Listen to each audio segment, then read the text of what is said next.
चल चलो विद्यार्थी मित्रों गुड मॉर्निंग। गया वखतना छेल्ला पीरियडनी अंदर આપણે ખાલી જગ્યા કરી હતી લેસન 5 પ્રાકૃતિક પ્રકોપો।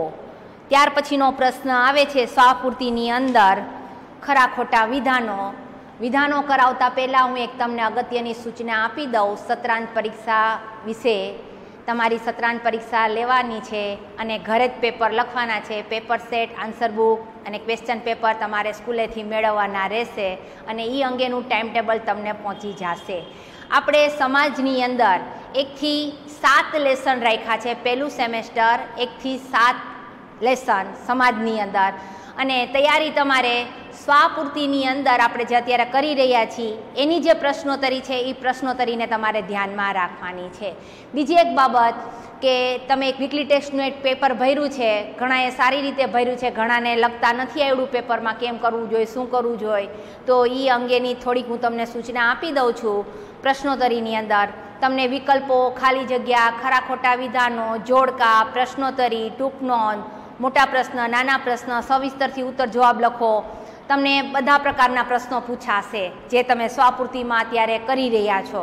તો પ્રશ્ન જવાબ કેવી રીતે લખવા, પોઈન્ટવાળા પ્રશ્ન જવાબ હોય તો મુદ્દા કેવી રીતે હાસ્યમાં દર્શાવવા, જોડકું હોય તો કેવી રીતે બની અંદર ડાયરેક્ટ જવાબ લખવો, તો એ બધી હું તમને સૂચના આપવાની છું અને એનું એક્ઝામ્પલ પણ હું તમને અહીંયા પ્રત્યક્ષ આપીશ।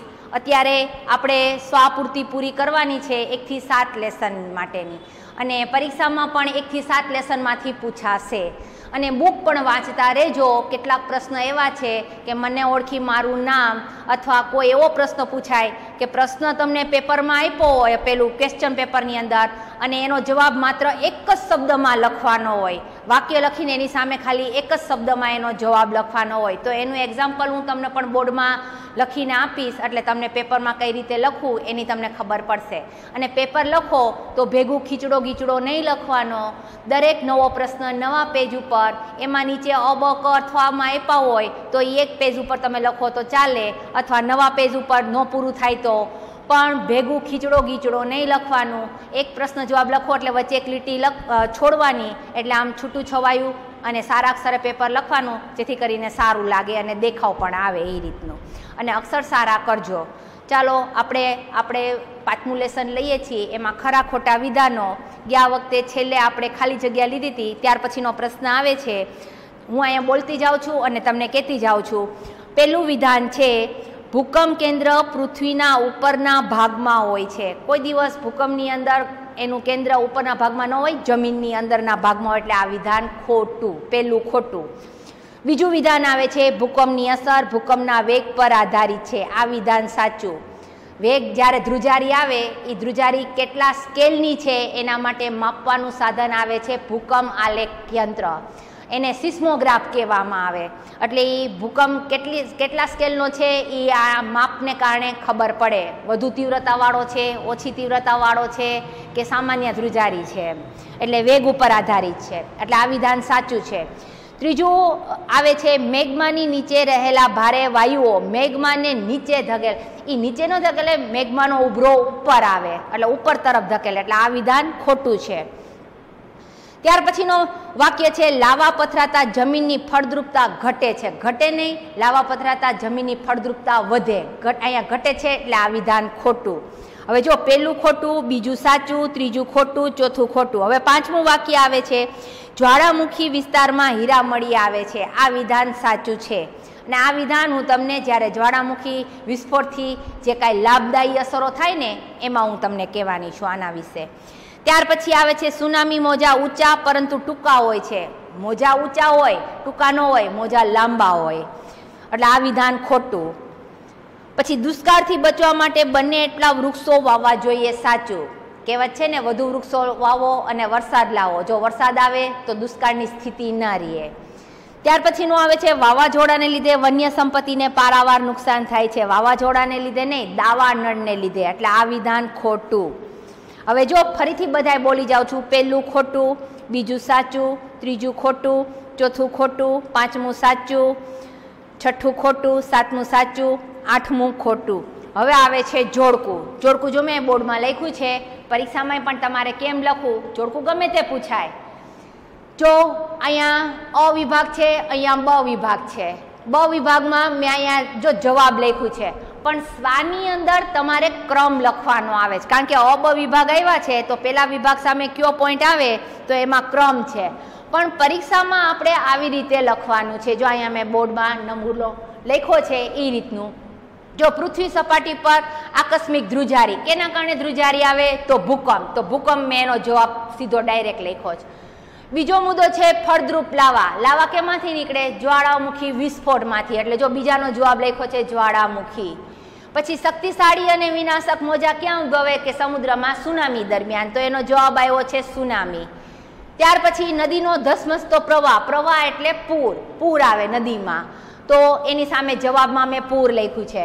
પછી વન્ય સંપત્તિને નુકસાન, કેનાથી નુકસાન થાય તો કે દાવાનળથી, તો અહીંયા સામે દાવાનળ ડાયરેક્ટ જવાબ લખ્યો. પછી ખોરાક અને પાણીની અછત ક્યારે સર્જાય? દુષ્કાળ અથવા અનાવૃષ્ટિને કારણે, તો અહીંયા જવાબમાં અનાવૃષ્ટિ લખ્યું છે. પણ તમારે સ્વાની અંદરમાં ક્રમ લખવાનો છે અને પરીક્ષામાં આપણે આવી રીતે ડાયરેક્ટ જવાબ લખવાના છે. હવે જો જોડકાના એમ કે ઉત્તરની અંદર હું તમને ક્રમ લખાવું છું. પહેલું છે પૃથ્વી સપાટી પર આકસ્મિક ધ્રુજારી, તો એની સામે ત્રીજું આવશે ભૂકંપ. બીજું છે ફળદ્રુપ લાવા, તો એની સામે આવશે છઠ્ઠું જ્વાળામુખી. શક્તિશાળી અને વિનાશક મોજા, એની સામે આવશે પહેલું સુનામી. પછી નદીનો ધસમસતો પ્રવાહ, એની સામે આવશે પાંચમું પૂર. ત્યાર પછી આવે છે વન્ય સંપત્તિને નુકસાન, એની સામે આવશે બીજું દાવાનળ. ખોરાક પાણીની અછત, એની સામે આવશે ચોથું અનાવૃષ્ટિ. હવે જો અહીંયા જોડકું પૂરું થયું છે. હવે ત્યાર પછી આવે છે એક બે વાક્યમાં પ્રશ્ન જવાબ લખો, અથવા એક વાક્યમાં હોય, બે વાક્ય પણ હોઈ શકે, ગમે એવડો જવાબ હોય. હવે જો એમાં પેલું પ્રશ્ન છે આપણને ભૂકંપ એટલે શું. હવે જો અહીંયા ભૂકંપ એટલે શું તમને એક બે વાક્યમાં પ્રશ્ન કીધો છે, અને આ જ પ્રશ્ન તમને ખાલી ભૂકંપ તરીકે વ્યાખ્યા પણ પૂછાય, વ્યાખ્યા આપો એમાં, અથવા શબ્દનો અર્થ સમજાવો, તો હું આમાં જે જવાબ લખું ને એ જ વ્યાખ્યામાં લખી શકાય. અહીંયા પ્રશ્નના રૂપમાં આપ્યું છે અને એને વ્યાખ્યાના સ્વરૂપમાં પણ પૂછી શકાય, અથવા શબ્દનો અર્થ સમજાવો એમાં પણ પૂછી શકાય. ચાલો તો હવે આપણે પ્રશ્ન જવાબ લખીએ છીએ. એમાં પહેલો પ્રશ્ન આવે છે ભૂકંપ એટલે શું. લખો એનો જવાબ. પૃથ્વીના પેટાળમાં થતી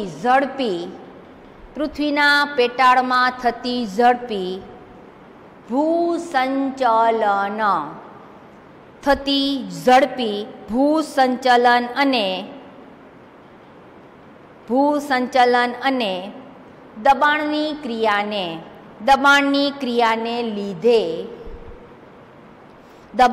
ક્રિયાને લીધે પૃથ્વીની સપાટીનો અમુક નબળો ભાગ આકસ્મિક રીતે વેગથી ધ્રુજી ઉઠે છે. પૃથ્વી સપાટીની આ આકસ્મિક ધ્રુજારીને ભૂકંપ અથવા ધરતીકંપ કહે છે.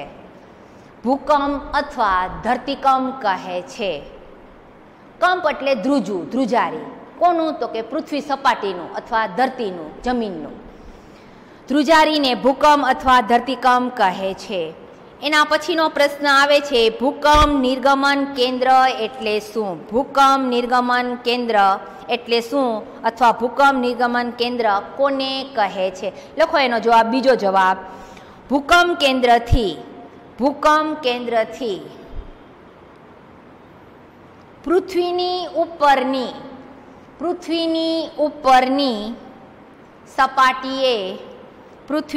ઉપરની સપાટીએ નજીકમાં નજીક આવેલા સ્થળ કે કેન્દ્રને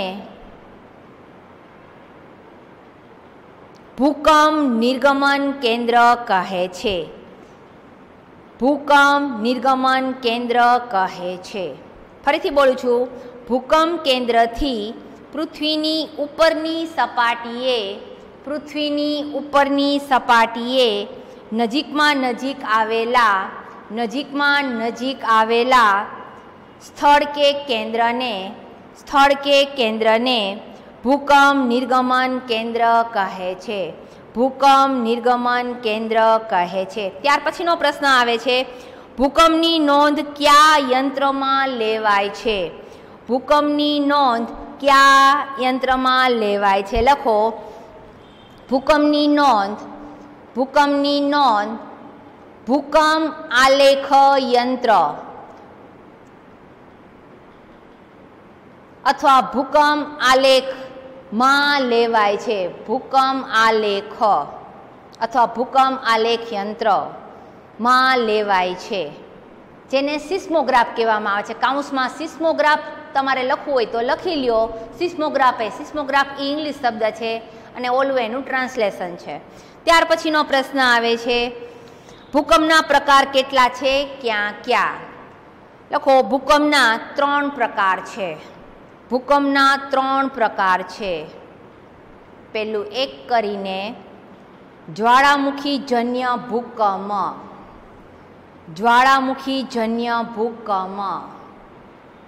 બીજું વિભંગજન્ય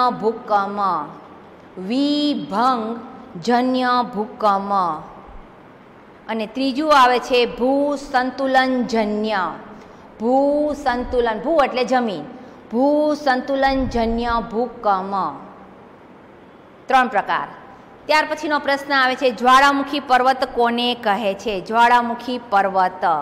લખો, જ્વાળામુખીના વિસ્ફોટ વખતે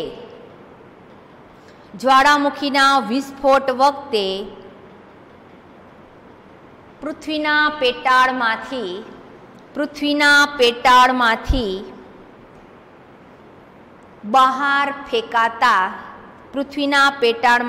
બહાર ફેંકાતા રાખ, ખડકના ટુકડાઓ. અહીંયા ખડક એટલે પથ્થરના ટુકડા થાય. ખડક એટલે પથ્થર. અહીંયા ખડક એટલે મોટો પહાડ, પર્વત એ રીતનું નહીં. ખડક એટલે પથ્થરના ટુકડા. ખડકના ટુકડાઓ અને લાવારસ જ્વાળામુખીના છિદ્રની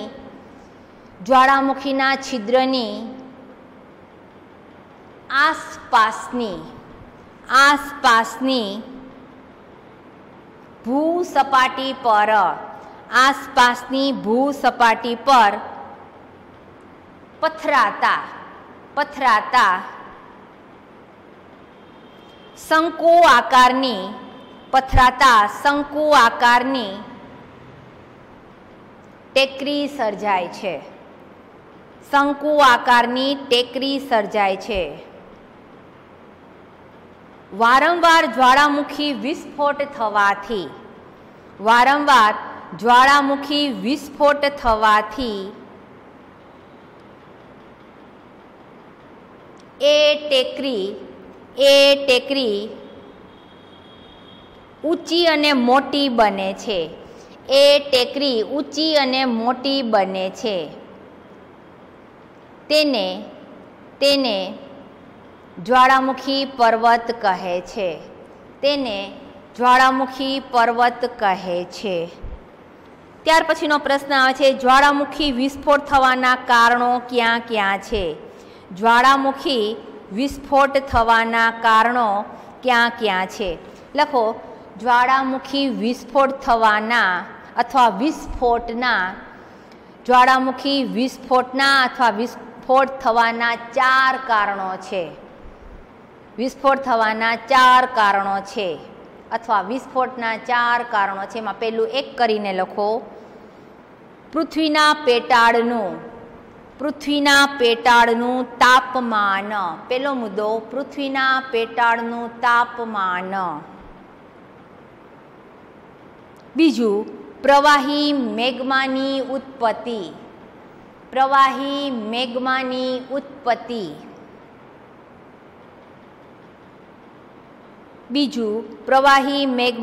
ઉત્પત્તિ. ત્રીજું, વાયુ અને વરાળનો ઉદ્ભવ. વાયુ અને વરાળનો ઉદ્ભવ. અને ચોથું આવે છે મેગ્મા એટલે ભૂરસ, ઓગળેલા પથ્થરનો રસ, એને મેગ્મા કહેવાય. મેગ્માનું ભૂસપાટી તરફ ઉદ્વહન એટલે ઉપર તરફ ગતિ કરવી, નીચે પેટાળમાંથી ઉપર તરફ. મેગ્માનું ભૂસપાટી તરફ ઉદ્વહન.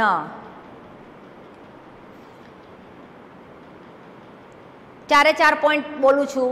પહેલો આવે છે પૃથ્વીના પેટાળનું તાપમાન, બીજું આવે છે પ્રવાહી મેગ્માની ઉત્પત્તિ, ત્રીજું આવે છે વાયુ અને વરાળનો ઉદ્ભવ, અને ચોથું આવે છે મેગ્માનું ભૂસપાટી તરફ ઉદ્વહન. એના પછીનો પ્રશ્ન, જ્વાળામુખી પર્વતના પ્રકાર કેટલા છે, ક્યાં ક્યાં?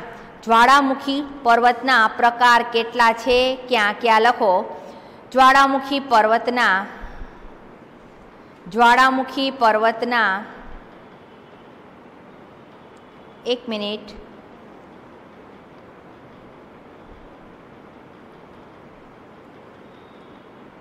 ત્રણ પ્રકાર છે. જ્વાળામુખી પર્વતના 3 પ્રકાર છે. પેલું એક કરીને લખો, સક્રિય જ્વાળામુખી.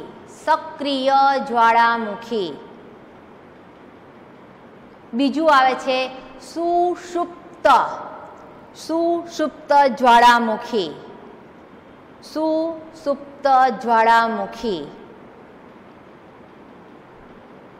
ત્રીજું આવે છે મૃત જ્વાળામુખી. જાપાનનો ફ્યુઝિયામાં જ્વાળામુખી છે ને, એ મૃત જ્વાળામુખી કહેવાય છે. એકવાર વિસ્ફોટ થઈ ગયા પછી ક્યારેય એમાં વિસ્ફોટ નથી થયો.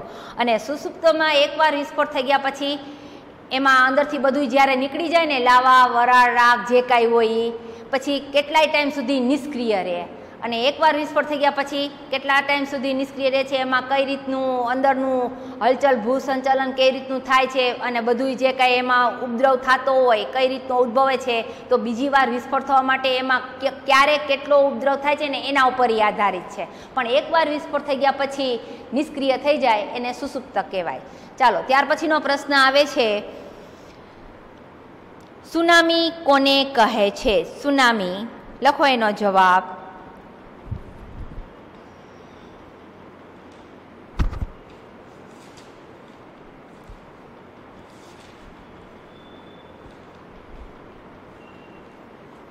સુનામી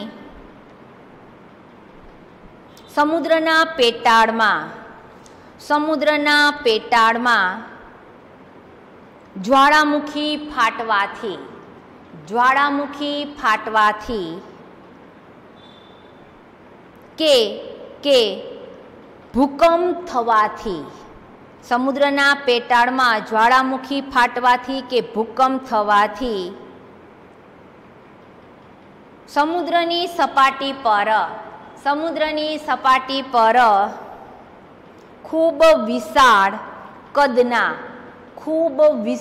કદના શક્તિશાળી અને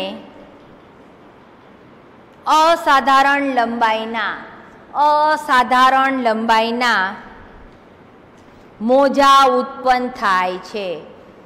અસાધારણ લંબાઈના મોજા ઉત્પન્ન થાય છે.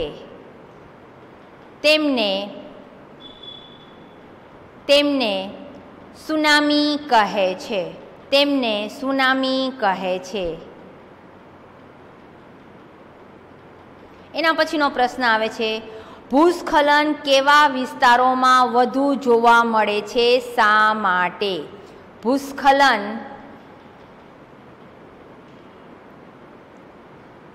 કેવા વિસ્તારોમાં વધુ જોવા મળે છે, શા માટે? લખો ભૂસ્ખલન માટે.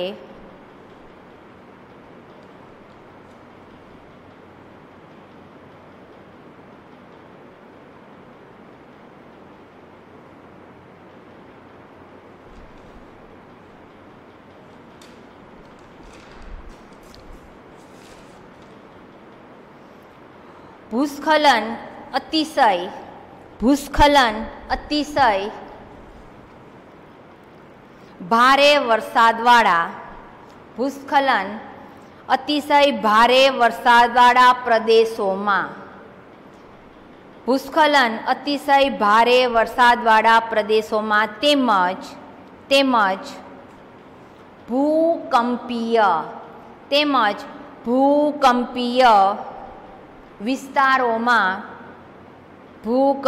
વિસ્તારોમાં વધુ જોવા મળે છે. ભૂકંપીય વિસ્તારોમાં વધુ જોવા મળે છે. કારણ કે ભારે વરસાદથી કે ભૂકંપથી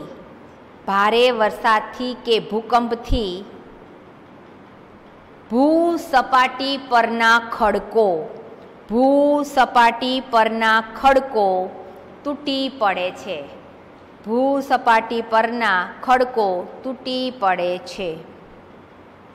હવે જો અહીંયા ભૂસ્ખલન છે, તમને પ્રશ્ન પૂછ્યો છે, એ પ્રશ્નના રૂપમાં છે અને ખાલી ભૂસ્ખલન વિશે તમને વ્યાખ્યા અથવા એનો અર્થ સમજાવો કે શબ્દનો અર્થ સમજાવો, આવી રીતે પણ પૂછાય. તો આજે મેં તમને જવાબ લખાયો છે ને, એ જવાબ તમે એમાં લખો તો સાચું પડે. આ લેસન એવું છે, એમાં પૂર, દાવાનળ, પછી ભૂકંપ, ભૂસ્ખલન બધા વિશે તમને આમાં વ્યાખ્યા પ્રશ્ન એ રીતના આવે છે. તો આની વ્યાખ્યા પૂછી શકાય અને પ્રશ્નના રૂપમાં પણ પ્રશ્ન પૂછી શકાય. ત્યાર પછીનું આવે છે વાવાઝોડા ક્યાં નામોથી ઓળખાય છે. વાવાઝોડા ક્યાં નામોથી ઓળખાય છે? લખો જવાબ. વાવાઝોડા હરિકેન. પછી લખો ટોર્નેડો, હરિકેન ટોર્નેડો. પછી વંટોળ. આપણે અહીંયા વંટોળિયો, ચક્રવાત એવું બોલી અથવા એમ બોલે કે વાવાઝોડું આવ્યું છે, પણ આમાં હરિકેન, ટોર્નેડો અને વંટોળ વગેરે નામોથી ઓળખાય છે. અને ચીન ને જાપાનમાં આ વંટોળને એમ કે વાવાઝોડાને ટાઇફૂન કહેવામાં આવે, ટાઇફૂન. અને અમેરિકાની અંદર ટોર્નેડો અને હરિકેન શબ્દ વપરાય છે અને આપણે અહીંયા વંટોળિયો અથવા વાવાઝોડું એવો શબ્દ બોલાય. તો હરિકેન, ટોર્નેડો, વંટોળ વગેરે નામોથી ઓળખાય છે. ટાઇફૂન શબ્દ લખી શકો છો. ચીનમાં, જાપાનમાં ટાઇફૂન શબ્દ વપરાય છે. ત્યાર પછીનો પ્રશ્ન આવે છે પૂર એટલે શું? પૂરની અસર ક્યાં વધારે થાય છે? લખો જવાબ. પૂર ચોમાસામાં નદીના ઉપરવાસમાં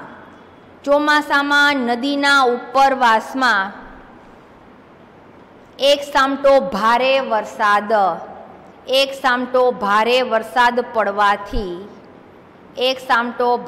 વરસાદ પડવાથી અલ્પવિરામ નદી પરનો બંધ તૂટવાથી કે હિમ ક્ષેત્રમાં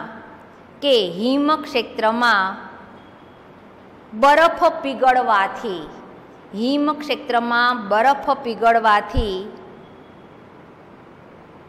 નદીમાં આવતા પાણીના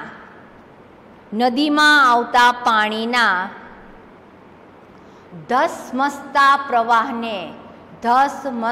પ્રવાહને પૂર કહે છે.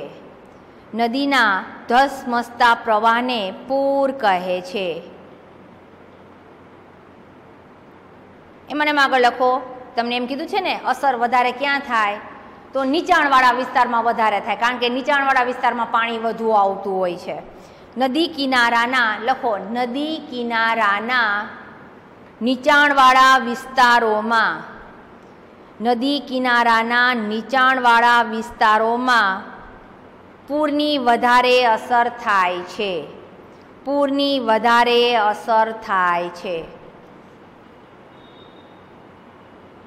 એના પછીનો પ્રશ્ન છે અનાવૃષ્ટિ એટલે શું? અનાવૃષ્ટિ લખો. અનાવૃષ્ટિ એટલે વરસાદ ન આવવો. જો અનાવૃષ્ટિ અને અતિવૃષ્ટિ બે શબ્દોનો જો અનાવૃષ્ટિ એટલે ન પડવો અને અતિવૃષ્ટિ એટલે વધુ પડવો, પણ અહીંયા દુષ્કાળ જેવી પરિસ્થિતિની વાત આવી છે ને, અનાવૃષ્ટિ એટલે ન પડવો એવો અર્થ થયો. અનાવૃષ્ટિ એટલે વરસાદ ન આવવો. એમાં આગળ લખો વર્ષા ઋતુના સમયમાં વરસાદ આવે જ નહીં, વરસાદ આવે જ નહીં અથવા બહુ ઓછો આવે ત્યારે દુષ્કાળની જે પરિસ્થિતિ સર્જાય તેને અનાવૃષ્ટિ કહેવામાં આવે છે. દુષ્કાળની જે પરિસ્થિતિ સર્જાય તેને અનાવૃષ્ટિ કહેવામાં આવે છે. અનાવૃષ્ટિને લીધે પેરેગ્રાફ પાડીને લખજો, એક જ લીટી છે. અનાવૃષ્ટિને લીધે અનાજ, પાણીની અછત, અનાજ પાણીની અને ઘાસચારાની અછત સર્જાય છે. અનાવૃષ્ટિને લીધે અનાજ, પાણીની અને ઘાસચારાની અછત સર્જાય છે. તેમજ ભૂગર્ભમાં પાણી સુકાઈ જાય છે. મિત્રો, અહીંયા આપણો પીરિયડ પૂરો થાય છે. પ્રશ્ન બાકી રહી ગયા છે. જેટલા બાકી છે એ હવે પછીના પીરિયડમાં રહેશું. અહીંયા અત્યાર આટલું રાખો.